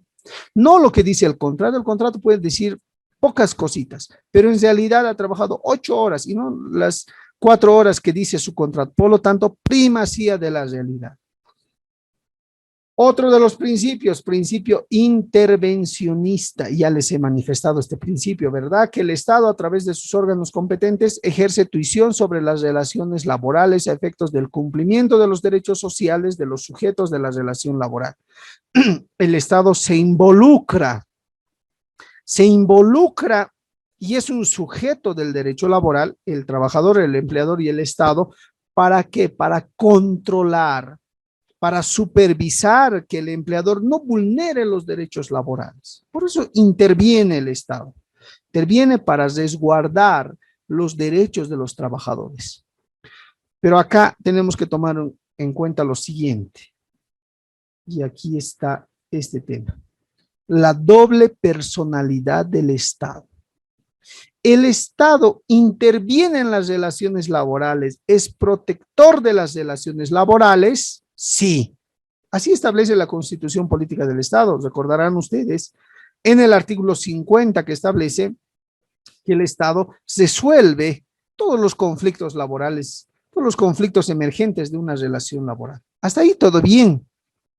Esa es una personalidad del Estado, una cara de la moneda. Pero la otra cara de la moneda tiene que ver en su condición de empleador. O sea, el Estado también es el empleador. O sea, si bien por un lado interviene en las relaciones laborales a través del Ministerio de Trabajo, tiene que cuidar, tiene que velar que los trabajadores puedan contar con todos sus derechos, con todos sus beneficios, o si no, el Estado va a sancionar a la empresa privada, pero cuando actúa como empleador en la otra cara de la moneda, si vale el término, como empleador, es el mayor vulnerador de derechos laborales. Y específicamente hablando de los funcionarios públicos, ¿verdad? Los funcionarios públicos básicamente no tienen derechos, y si tienen derechos están muy restringidos en sus derechos. O sea, ustedes han debido ver cuando ha habido el cambio de gobierno, el que está vigente, básicamente han sacado a todos los que estaban en la anterior gestión. lo que se denomina la masacre blanca, ¿verdad? Y estos funcionarios públicos no sabían dónde acudir, ante qué instancia. Iban al Ministerio de Trabajo y el ministerio les dice, no, es que ustedes son funcionarios públicos, nosotros les guardamos, protegemos a los trabajadores en el ámbito privado. Pero como usted es funcionario público, tiene que ir a otra instancia. Se iban a la Dirección de Servicio Civil, ¿verdad? La Dirección de Servicio Civil es la que ve temas laborales del Ministerio de Trabajo que tiene que ver con funcionarios públicos. Tocaban la puerta de la Dirección de Servicio Civil. Señor director de Servicio Civil, necesito que proteja mis derechos laborales porque me han despedido. El de Servicio Civil, ¿qué decía? Usted lamentablemente, si bien es funcionario público, pero no es de carrera administrativa. Y nosotros velamos, resguardamos los derechos de aquellos trabajadores funcionarios públicos, pero que solo son de carrera administrativa. Y en el Estado en su conjunto debe ser el 2% que son de carrera administrativa. El 98%, el 97% son personales eventuales que no están sujetos a carrera administrativa. Por lo tanto, no tenemos competencia para ver esos temas. Y al final el funcionario público pues está desamparado, no sabe dónde ir, ¿verdad? No sabe qué hacer, le adeudan 3 meses de sueldo, no le quiere pagar el Estado, le han votado pese a que tiene inamovilidad laboral por tema de gestación, pero igual lo han sacado. Entonces, ¿dónde va a acudir? ¿Va al ministerio? No, no vemos tema funcionario. ¿Va a la dirección? Usted es funcionario, pero no es de carrera administrativa, entonces no tenemos nada que ver ahí. ¿Qué hace el pobre funcionario público? Miren la doble personalidad del Estado. Por un lado es el protector de las relaciones laborales y por otro lado es el mayor vulnerador de derechos laborales. Peor aún, y les voy a demostrar con una norma, la 1309, esta ley 1309, del 30 de junio del año 2020, del año pasado. ¿Por qué? Porque se dio que en las instituciones públicas y también en las instituciones privadas se estaba desvinculando a las personas por el tema del COVID. Y entonces se establece a través de esta ley la prohibición de despidos. Ley 1309 del 30 de junio del año 2020. Vayamos al artículo 7, subrayadito. Prohibición de despidos o desvinculaciones. El Estado protegerá la estabilidad laboral. Perfecto. A las y los trabajadores de las organizaciones económicas estatal, privada, comunitaria y social cooperativa. La norma está haciendo referencia a que todos los trabajadores en Bolivia gozan de estabilidad laboral. Los trabajadores estatales, los funcionarios públicos, los trabajadores de empresas privadas, los trabajadores de economías comunitarias y de las cooperativas. Y otros regulados por las normas laborales. Para no ser despedidos, removidos, trasladados, desmejorados o desvinculados de su cargo, excepto los de libre nombramiento. Ya, ese es otro tratamiento. Durante el tiempo que dure la cuarentena hasta 2 meses después, debiéndose aplicar la presente ley de forma retroactiva a la promulgación. En caso de despido o desvinculación, se deberá reincorporar a la o el trabajador o servidor público con el pago de la remuneración o salarios devengados correspondientes.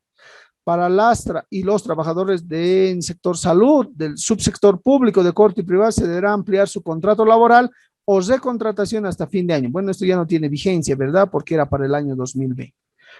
Pero inclusive durante el tiempo que dure la cuarentena hasta 2 meses después. Yo les hago la pregunta, ¿existía desvinculación inclusive en cuarentena? Sí, existían esas desvinculaciones. En la actualidad, ¿continúan con las desvinculaciones? Sí, continúan con las desvinculaciones. Es decir, El Estado, miren, emite una norma, y esto es una ley de la Asamblea Legislativa Plurinacional, por el cual prohíbe los despidos o las desvinculaciones. Y prohíbe tanto en el ámbito público, privado, comunitario, social comunitario y otras. Pero en el ámbito privado, a rajatabla, ¿verdad? El Ministerio de Trabajo, la ministra de Trabajo sale a los medios de comunicación, está prohibido el despido, no pueden desvincular. Y si desvinculan, nosotros vamos a ser los garantes y que nuevamente los reincorporen. Perfecto. Pero cuando se trata del Estado, cuando los municipios desvinculan, cuando los gobernadores que han ingresado en esta nueva gestión empiezan a desvincular el mismo nivel central del Estado, ¿verdad? Dicen, no, los que han trabajado con el anterior gobierno tienen que renunciar, si no, los vamos a sacar, y memorándums de desvinculación.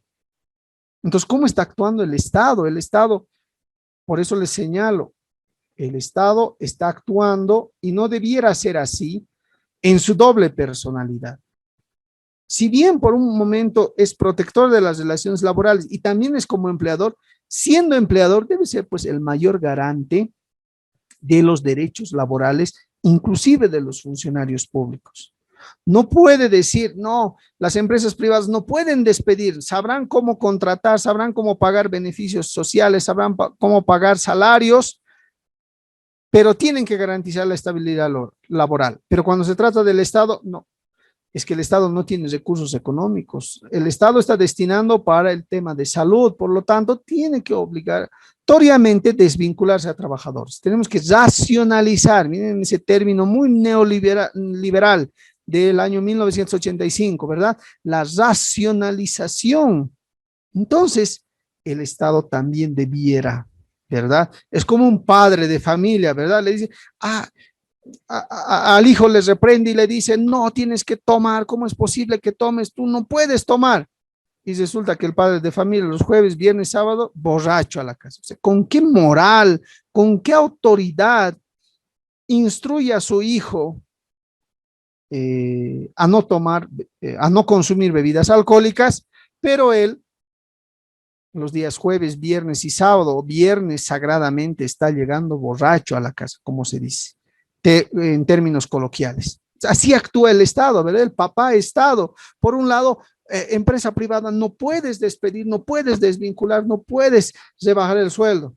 Pero cuando se trata de funcionarios públicos, ese tema yo no sé nada, porque son funcionarios públicos, como si los funcionarios públicos no tuvieran derechos, como si los funcionarios públicos no tuviesen familia, como si los funcionarios públicos no se desgastaran físicamente, como si los funcionarios públicos no se desgastaran psíquicamente.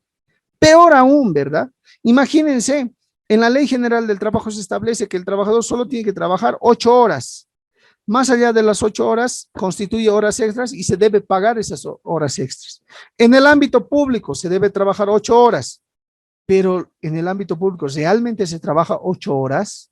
No, están trabajando 10 horas, están trabajando 11 horas. Y díganme si el Estado les reconoce esas horas extras. Difícil, ¿verdad?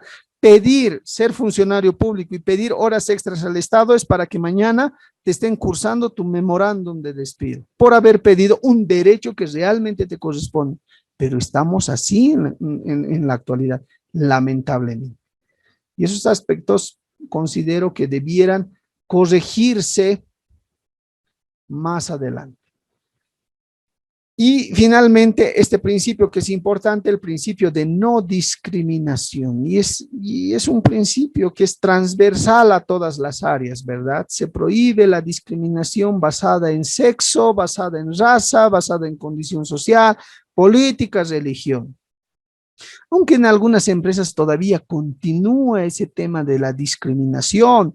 No es posible que la gerente sea mujer, necesariamente tiene que ser un varón, no puede ser una mujer. ¿Qué estamos haciendo? Estamos discriminando por la condición, ¿verdad?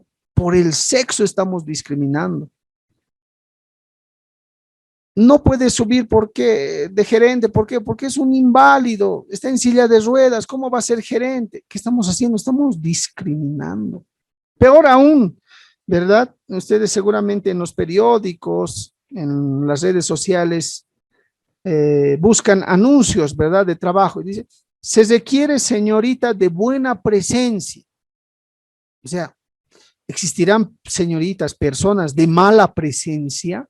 Bueno, para preguntarnos, ¿verdad? Para cuestionarnos. O sea, ¿qué significa con buena presencia? ¿A qué hace referencia la buena presencia? Es decir, una persona que no tenga buena presencia no puede trabajar. Estamos ingresando en un ámbito de discriminación y tenemos que tener mucho cuidado en este tema porque existe una ley que va en contra de la discriminación. Tenemos que tomar en cuenta esos aspectos a efectos de que más adelante no nos inician un proceso, ¿verdad? Todos valemos en la misma circunstancia. Varón, mujer, tenemos las mismas capacidades, ¿verdad? Antes era extraño que una mujer esté gerentando una empresa. Era muy extraño, pero ahora es lo más normal y debiera ser así. Mujeres y hombres deben competir por llegar a esos espacios, ¿verdad? Sin ningún tipo de complicaciones. El respeto a la intimidad, retribución, posibilidad de acceder a cargos jerárquicos en igualdad de condiciones. No puede decir, por el hecho de ser varón, califica 2 puntos adicionales, por el hecho de ser mujer, solamente 1 punto. Estamos discriminando y se prohíbe la discriminación en todos los aspectos. Ahora existen temas de discriminación positiva, discriminación negativa, pero eso ya se los dejo de tarea porque es un tema que podemos ingresar y es muy largo de hablar. ¿Cuándo se considera discriminación positiva? ¿Cuándo se considera discriminación negativa? Y si la discriminación positiva es sancionable, no es sancionable, etcétera, etcétera, etcétera. Y les pongo un ejemplo en un tema de los militares, por ejemplo. Para ingresar a la Academia Nacional de Policías, de los policías, y al tema de los militares, se requiere una estatura, de 1,80 para arriba. Eso es discriminación de alguna manera, pero se ha entendido que eso es discriminación positiva. Discriminación positiva. ¿Por qué? Porque necesitamos pues policías. No va a ser un policía una persona que tenga una estatura de 1,40, o sea, existen problemas, ¿verdad? ¿Cómo va a ser? Le van a faltar a la autoridad, entonces necesitamos personas que sean un poco más altas, como en Estados Unidos, como en México, etcétera, etcétera. Entonces hay toda una discusión en relación a la discriminación positiva y la discriminación negativa, pero a los que quieran averiguar, tienen los medios en el Google, busquen discriminación positiva, diferencia entre discriminación negativa y se van a dar cuenta de lo que les estoy hablando. No es el objeto de esta materia, pero les doy esos datos. Son las 9 de la noche, quedamos acá, por favor, en derechos del empleador. Yo ya les voy a pasar las diapositivas también para la siguiente semana.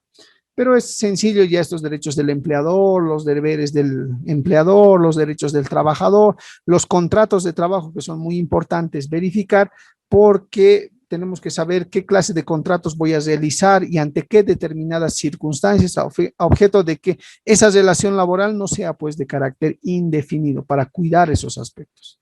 Bien, nos quedamos acá. ¿Tienen alguna pregunta, por favor?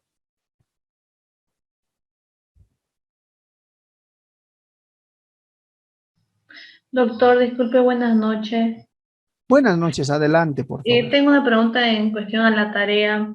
¿Usted no va a calificar la tarea o directamente para fin de módulo? ¿Lo va a calificar todo? Directamente para fin de módulo, por favor. Ah, ya, perfecto. Gracias, doctor. De nada. Todas las tareas que les estoy dando, ¿verdad? Que están en la plataforma, se va a calificar al finalizar el módulo, ya con el examen, inclusive que el examen va a ser un trabajo muy interesante que les voy a plantear, eso tienen que resolver, se les va a otorgar inclusive una semana adicional para que ustedes con tranquilidad puedan resolver y terminado esa semana yo tengo 72 horas para realizar las calificaciones y entregar las notas a la dirección académica y seguramente la dirección académica les va a hacer conocer las notas correspondientes.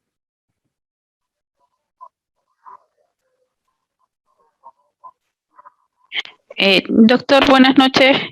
Una consultita sobre el derecho en defensa en juicio. Quería ver si En realidad me quedó la duda, uno como empleador, ¿cómo puede respaldarse, resguardarse de no tener este derecho de defensa, este juicio, digamos, por parte del trabajador?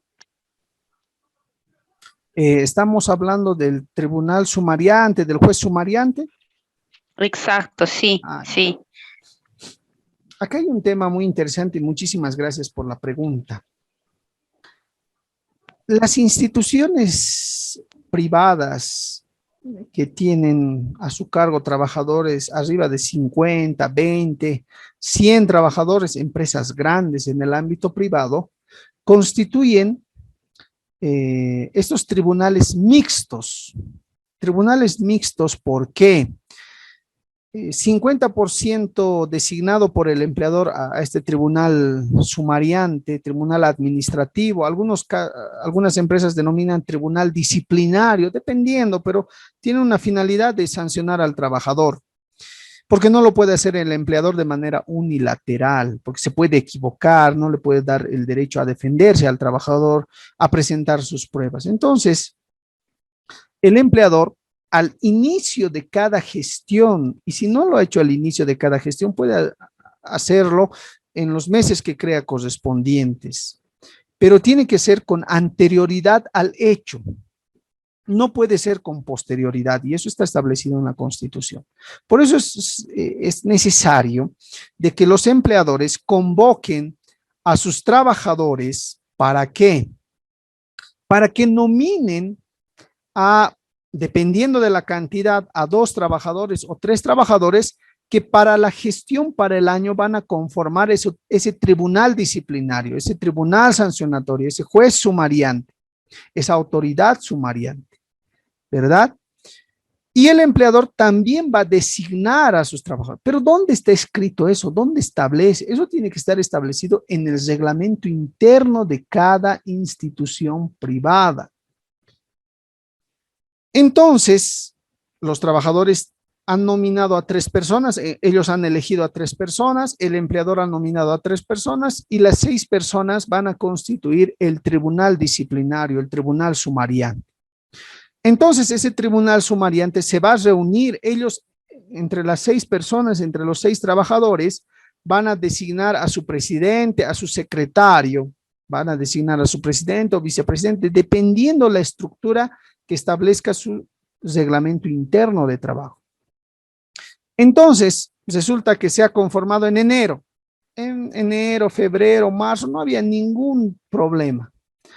En julio, justamente, hay un tema de inasistencia. Entonces, el empleado lo que tendrá que hacer es reunir toda la documentación, sacar el libro, sacar los biométricos de que esta persona no asistió por más de 8 días. Por lo tanto, ¿qué es lo que va a hacer? Va a remitir todos esos antecedentes a esta comisión, a este tribunal administrativo, a este tribunal disciplinario, para que ellos inicien el proceso correspondiente. Ellos, una vez que el empleador les remita toda la documentación y les señale este trabajador no ha asistido más de 7 días, por lo tanto, ustedes vean, ese tribunal va a tener todas las atribuciones de convocarlo al trabajador, de que presente el trabajador todas sus pruebas, de ser escuchado, etcétera, etcétera.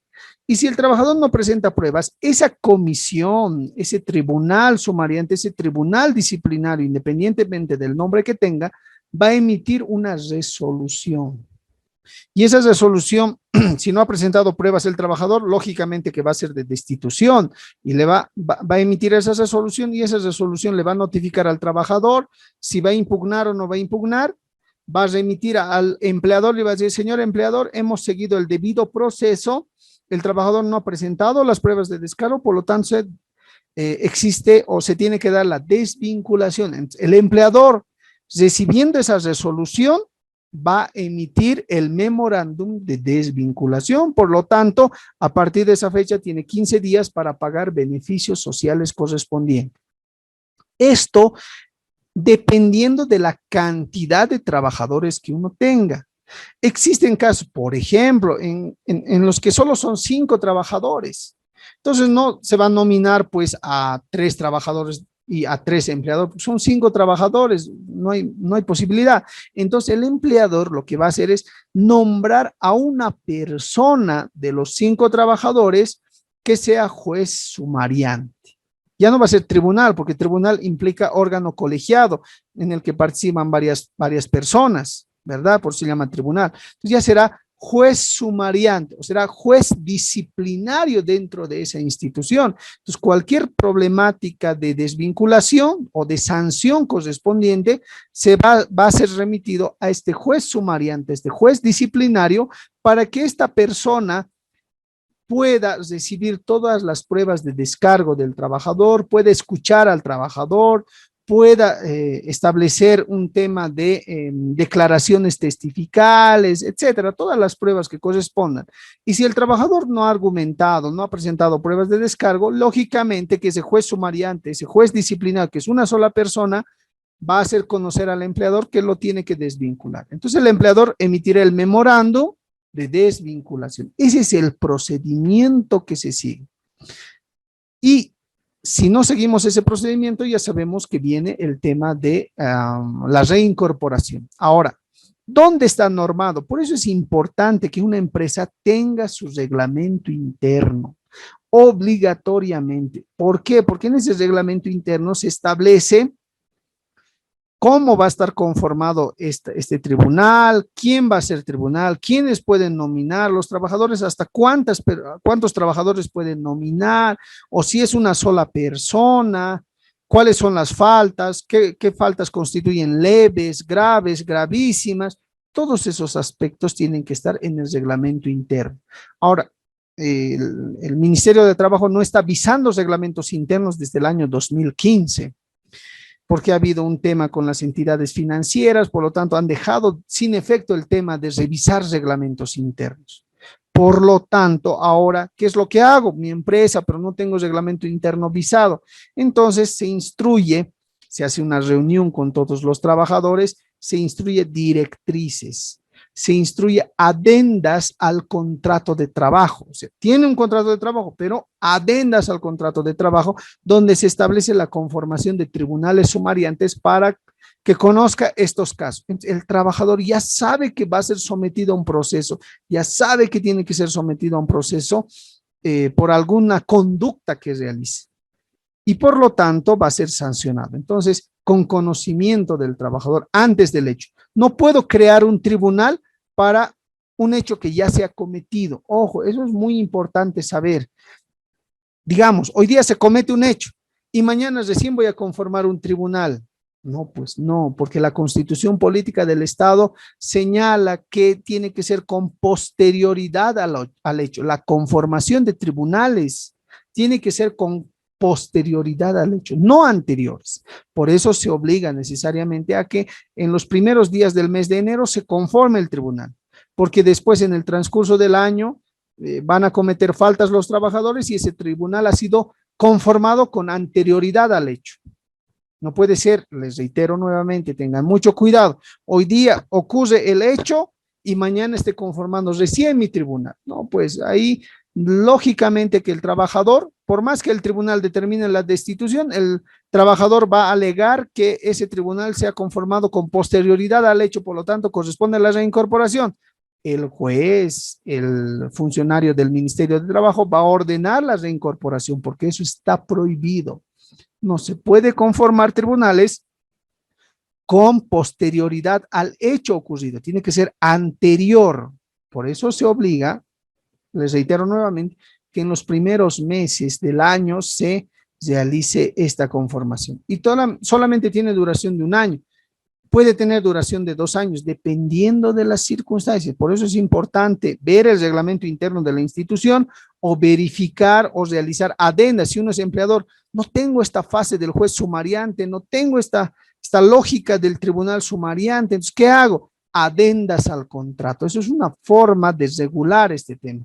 Hago adendas donde el cual son 10 trabajadores, hago adenda a los 10 trabajadores y voy a incorporar una cláusula del juez sumariante quién puede ser juez sumariante, cuáles son sus facultades, cuánto tiempo dura en el mandato, si puede ser revocado, no puede ser revocado, qué faltas va a conocer, si esas faltas, cuáles son las faltas leves, graves, gravísimas. Entonces el trabajador ya va a saber que existe un tribunal y si comete un hecho, fácilmente va a ser sancionado por ese tribunal. ¿Ya? Esa es la forma de constituir estos tribunales.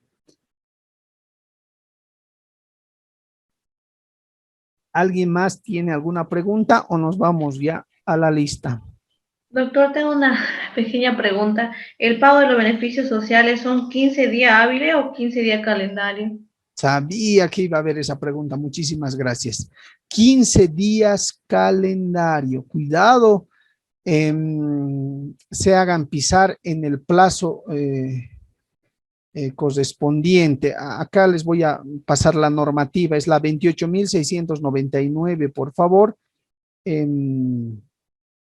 Acá les voy a pasar un momentito para que ustedes tengan el conocimiento exacto. 28.699. Espérenme un ratito, por favor.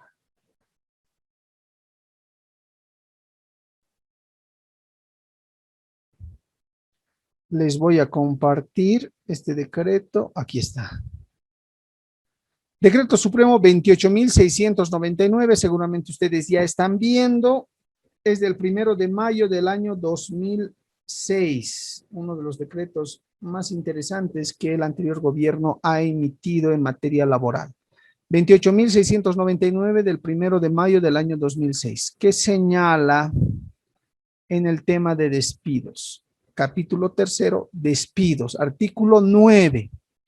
En caso de producirse el despido del trabajador, el empleador deberá cancelar en el plazo impostergable de 15 días calendario, no dice hábiles. Muchos empleadores han tenido problemas porque pensaban, no, pues son hábiles lunes a viernes y listo, les han colocado con la multa del 30%, porque señala el finiquito correspondiente a sueldos de vengados, indemnización y todos los derechos que correspondan. Pasado el plazo indicado y para efectos de mantenimiento de valor, el pago de dicho monto será calculado y actualizado en base a la variación de unidad de fomento a la vivienda desde la fecha de despido del trabajador asalariado hasta el día anterior a la fecha en que se realice el pago del finiquito. Entonces ahí viene un tema de actualización, si es que no pago dentro del plazo. Pero además viene una multa del 30%, o sea, dos cosas que el empleador va a pagar si pasa los 15 días. Segundo, en caso que el empleador incumpla su obligación en el plazo establecido del presente artículo, pagará una multa en beneficio del trabajador consistente en el 30% del monto total a cancelarse, incluyendo el mantenimiento de valor. Es decir, primero se va a hacer el cálculo de las UFBs al mantenimiento de valor, la actualización, y sobre eso se va a aplicar la multa del 30%. Entonces, imagínense, es un poco complicado. Por eso es que el empleador debe pagar dentro del plazo de 15 días calendario. Ya les decía, si no se deja encontrar el trabajador, muchas veces eso sucede, tienen la vía habilitada del Ministerio de Trabajo o la vía del tema judicial. La demanda se llama pago en consignación. Esas son las dos únicas alternativas para el tema de este pago de beneficios sociales. Además, beneficios sociales o reincorporación. Cuando el trabajador sea despedido por causas no contempladas en el artículo 16 de la Ley General de Trabajo, podrá optar. Ahí tiene dos opciones: pago de beneficios sociales o por su reincorporación, ¿verdad? Y esto vamos a hablar más adelante. Ya les he mostrado la anterior una sentencia constitucional, ¿verdad? En la página del Facebook que señalaba que el trabajador que ha sido despedido, si cobra beneficios sociales, no puede solicitar su reincorporación. Ojo, eso es un tema que también deben verificar, ya sea como trabajadores o como empleadores. ¿Alguna otra pregunta más antes de terminar esta clase?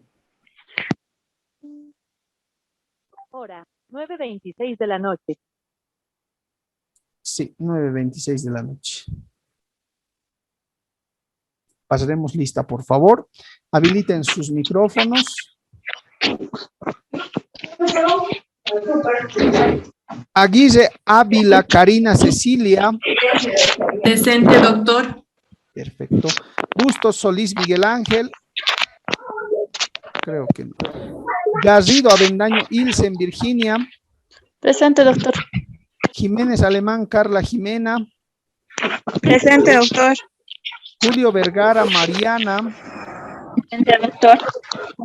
Linares Alanes Jimena. Presente, doctor. Maceiros Martínez María Alejandra. Presente, doctor. Maldonado Molina Telma. Presente, doctor. Monroy Gumiel Ingrid. Hora. Murga Flores Óscar Adolfo. Ortuño Guata Gabriela. Pacheco Cusi Rosemary. Presente, doctor. Payuca Mamá